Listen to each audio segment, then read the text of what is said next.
Il-ħadd filgħodu fir-Residenza San Vincenz de Paul it-tellet purċissjoni brabta mal-ġimgħa l-kbira bis-sem ta' iżjed minn 200 volontier ta' kull età.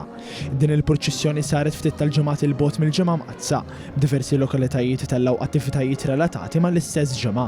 Mill-Knisja tal-Qalb ta' Ġesu nħarġu set ta' 8 vari mill-isbaħ li jissimbolizzaw il-ġraja tal-Passjoni ta' Ġesu Kristu. Appena daqqu d-9 ta' filgħodu il-purċissjoni uffiċjalment bdiet, akkumpanjata minn banda li bdiet iddoq sensiela ta' marċi funebri.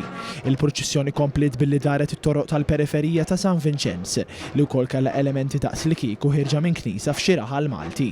One News kien preżenti qalb in-nies li kienu isegwu din il-purċissjoni u tkellem mal-iskultur u l-persuna li mexxiet din il-purċissjoni, Michael Bonnici, u għalinna li purċissjoni bħal din bl-involviment ta' reffija, soldati u bandisti għandha li twassal it-tradizzjoni tal-ġimgħa l-kbira f'qalb residenzi ta' San Vincenz de Paul. Ħdimnija sabiex l-anzjani jibqgħu igawdu fil-lokalità l-istess purċissjoni biex id-dinjità tibqa' hemm, ma jħossuhomx li din jitilfu xi ħaġa mill-ħajja.